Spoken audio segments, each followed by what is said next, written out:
Hey everyone, welcome back to my YouTube channel. This is Kulveer Kaur और आज हम discuss करने जा रहे हैं सॉनेट नंबर 29 के इम्पॉर्टेंट लाइंस को, उनसे रिलेटेड इम्पॉर्टेंट फैक्ट्स को, और साथ ही साथ हम डिस्कस करेंगे कुछ एमसीक्यूज़ जो हमारे एलटी ग्रेड के एग्ज़ाम के लिए बहुत ज़्यादा इम्पॉर्टेंट है। तो आइए डिस्कस कर लेते हैं इम्पॉर्टेंट लाइंस को। इससे रिलेटेड जो फैक्ट्स हैं उसको हम लोगों ने एक शॉर्ट में भी डिस्कस किया है। होप सो आप लोगों ने उनको देखा होगा। अदरवाइज़ आगे की लाइंस जो है, इंपॉर्टेंट लाइंस जो है वो हम यहाँ देख लेते हैं। तो ठीक है, पहली इंपॉर्टेंट लाइन है हमारे लिए, when in disgrace with fortune and men's eyes. When in disgrace with fortune and men's eyes, ठीक है। तो यहाँ पे ही हमको ये पता लगता है कि जो पोएट है वो खुद को बहुत ज़्यादा फॉर्च्यून से, मतलब अपने भाग्य से, और मेंस आइज़ से, लोगों की नज़रों में खुद को बहुत ज़्यादा गिरा हुआ फील कर रहा है, खुद को बहुत ज़्यादा इन्फीरियर फील कर रहा है और बहुत ज़्यादा खुद को अनलकी फील कर रहा है। उसको लग रहा है कि सोसाइटी उसको एक्सेप्ट नहीं कर रही है, सोसाइटी एक नज़र में बहुत ज़्यादा इन्फीरियर फील कर रहा है और बहुत ज़्यादा पर्सनल और पब्लिक फेलियर को वो फील कर रहा है, ठीक है। नेक्स्ट हमारी लाइन, इंपॉर्टेंट लाइन आ जाती है क्या, आई ऑल अलोन बिवीप माई आउटकास्ट स्टेट। मैं ही अकेला क्या करना चाहता हूँ, अपनी आउटकास्ट स्टेट को बिवीप करता हूँ, मतलब अपने उसके लिए मौन करता हूँ, विलाप करता हूँ, ठीक है। तो वो मौन कर रहा है किसको, अपनी आइसोलेशन को, और फील कर रहा है कि वो पूरी तरीके से सब जगह से क्या हो गया है, रिजेक्टेड हो गया है, ठीक। हम सभी की लाइफ में ऐसा कोई ना कोई स्टेट आता है, और शेक्सपियर तो जाने ही जाते हैं अपनी उस मौलिकता के लिए ही जाने जाते हैं, है ना, कि उनकी पोएम जो है वो आज भी, उनकी जो सॉनेट्स हैं, उनके जो ड्रामाज हैं, वो आज भी हमको रिलेटेड फील होते हैं अपनी रियल लाइफ से।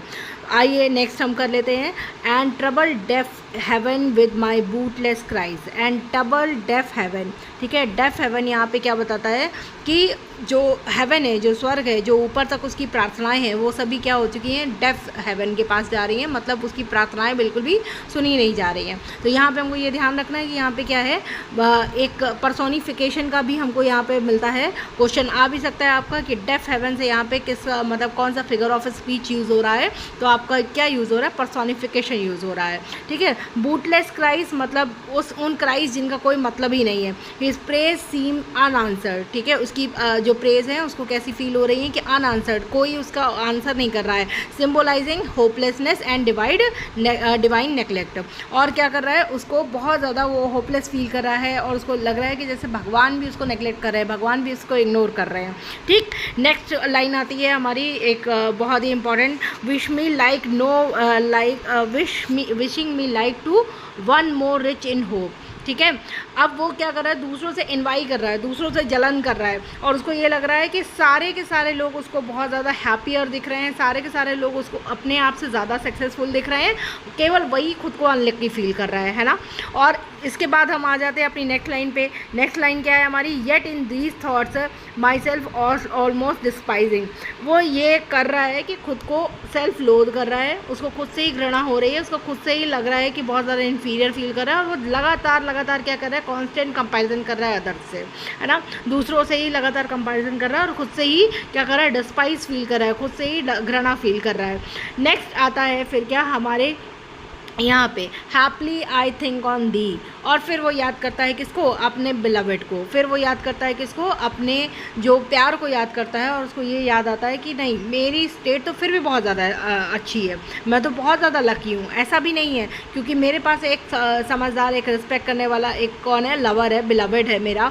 तो ही रिमेंबर्स हिज बिलवेड, और उसका मूड क्या होने लग जाता है, बिगिन टू लिफ्ट होने लग जाता है। उसका मूड क्या हो जाता है, बिगिन टू लिफ्ट अप, उसका मूड अच्छा होने लग जाता है। नेक्स्ट आते हैं हम, like to the lark at break of day arising, ठीक है। ये एक बहुत ही ज़्यादा इंपॉर्टेंट लाइन है, क्योंकि इसमें लार्क वर्ड आया है, इसमें कंपैरिजन किया गया है कि उसको लार्क से भी वो अपनी, मतलब मूड के अपलिफ्टिंग को वो किससे मैच कर रहा है, वो किससे कंपेयर कर रहा है, तो वो लार्क से कंपेयर कर रहा है। लार्क जो आपका एक पक्षी है जिसके ऊपर बहुत सारी पोएम्स लिखी गई हैं। तो कई बार हो जाता है, क्योंकि आपके जो सिलेबस में टू द स्काई लार्क भी है, तो कहीं ना कहीं आप उससे भी कंफ्यूज कर सकते हो। तो आपको ये ध्यान रखना है कि ये सॉनेट नंबर 20 लाइन की लाइक है, लाइन है, like to the lark at break of day arising, his spirit joy rises joyfully. अब उसको क्या लग रहा है, बहुत ज़्यादा अच्छा लग रहा है और अपने लवर के बारे में सोच करके, और उसको वो बिल्कुल ब्लेसिंग मान रहा है अपनी लाइफ की कि इसके बारे में सोच करके मुझे क्या लग रहा है, बहुत ज़्यादा अच्छा लग रहा है। For thy sweet love remember such wealth brings, उसको ये लग रहा है कि जो अपने बिलवड की जो उसने मतलब जो वो याद कर रहा है अपने बिलवड को, उसको लग रहा है दुनिया की सबसे ज़्यादा अच्छी खुशी या सबसे ज़्यादा स्पिरिचुअल वाली वेल्थ, स्पिरिचुअल वेल्थ उसको लग रही है।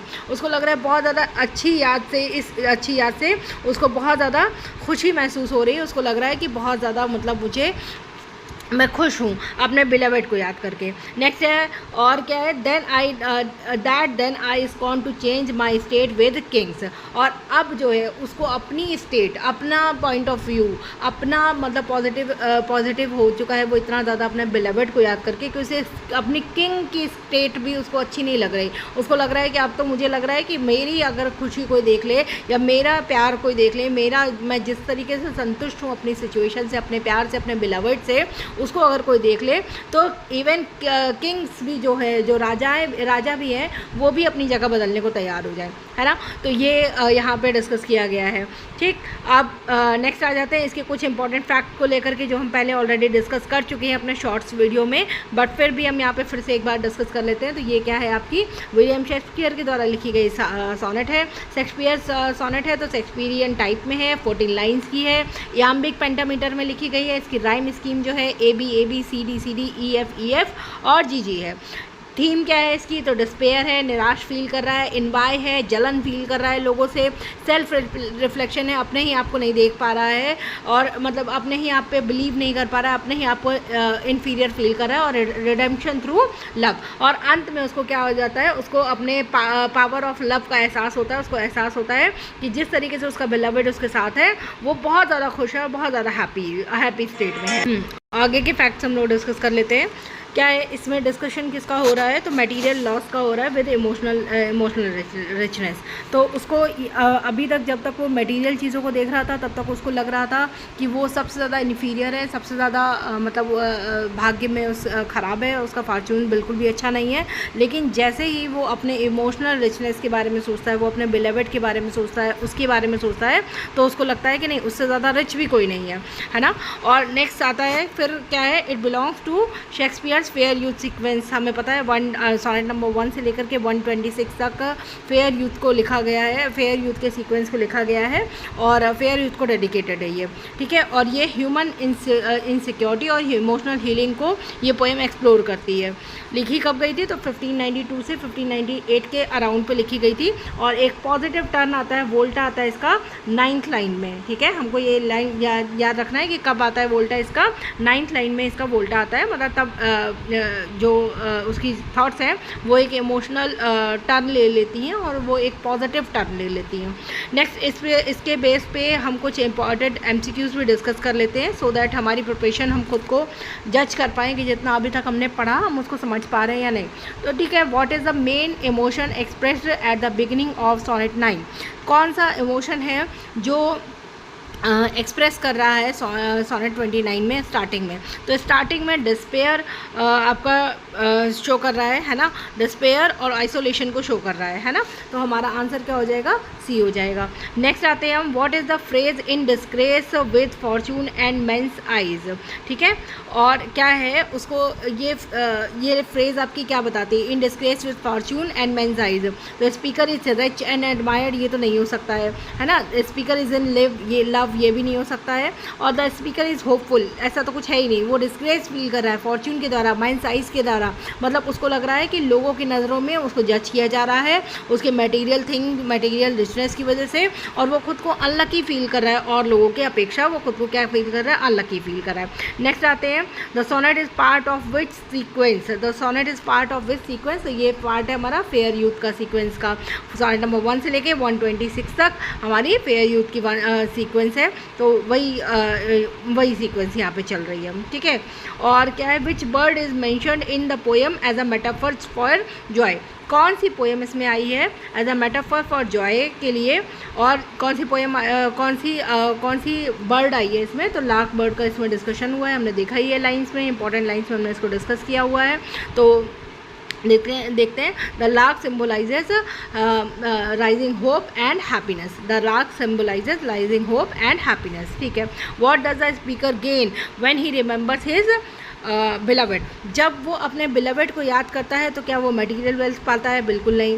पावर पाता है, फेम पाता है? बिल्कुल नहीं। उसको वो स्पिरिचुअली वो रिच फील करता है, उसको लगता है कि नहीं, इन सब मटेरियल चीज़ों से ज़्यादा, कहीं ज़्यादा मैं रिच हूँ, क्योंकि मेरे पास मेरा बिलवेड का प्यार है, इस वजह से मैं बहुत ज़्यादा रिच फील करता है वो खुद को। तो यहाँ पे क्या होता है, इमोशनल और स्पिरिचुअल वेल्थ को वो फील करता है, ठीक है। What is the rhyming scheme of sonnet number 29? Sonnet number 29 की आपकी राइमिंग स्कीम क्या है? तो राइमिंग स्कीम है हमारी ABAB CD EF GG, ठीक है। तो ज़्यादातर आपकी जो शेक्सपियरियन सोनेट है उनका आपकी राइमिंग स्कीम यही है, ठीक। The turning point of in the poem occurs when the poet, जब टर्निंग पॉइंट कब आता है, तो टर्निंग पॉइंट कब आता है इस पोएम का, जब वो अपने बिलवेड के बारे में सोचने लगता है, जब वो अपनी ब्लेसिंग के बारे में सोचने लगता है, जो उसको इमोशनल एक ब्लेसिंग मिली है, जो कि बहुत सारा रिच लोगों को भी नहीं मिलती, इवन राजाओं को भी नहीं मिलती।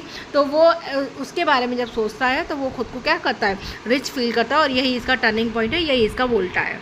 ओके, नेक्स्ट आ जाते हैं हम, which what poetic device is used to in like to the lark at break of day arising, ठीक है। तो हमें साफ साफ पता लग रहा है कि लाइक का यूज़ हुआ है, इसका मतलब यहाँ पे क्या यूज़ हो रहा होगा, सिमिली यूज़ हो रहा होगा। तो यहाँ पे क्या यूज़ हो रहा है, हमारा सिमिली यूज़ हो रहा है ना। तो सिमिली यूज़ हो रहा है। What is the final message of the sonnet number 29? तो सोनेट 29 का फाइनल मैसेज क्या है? Wealth brings happiness. ऐसा होता तो उसको वेल्थ की वजह से फिर तो पोएम जो है आपकी नेगेटिव नोट पे ख़त्म होती, क्योंकि वो तो खुद को एनवाई ही फील कर रहा था।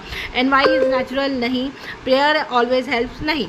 क्या है इसका? ट्रू लव कॉन्कर्स डिस्पेयर, मतलब अगर सच्चा प्यार होगा आपके पास तो कितनी भी निराशा भरे दिन हो, या कितना भी आप खुद को कहीं ना कहीं डाउन फील कर रहे हो, तभी भी आपको एक इमोशनल कंटेंटमेंट फील होगा, और जिसकी वजह से आप खुद को कंटेंट फील करेंगे, जिसकी वजह से आपको लगेगा कि नहीं आप रिच हैं, ठीक है। तो ये चीज़ आपकी इसका मैसेज है, फाइनल मैसेज है।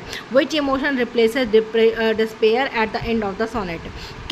कौन सा इमोशन है जो रिप्लेस कर देता है उसके अंदर की निराशा को? तो वो है क्या?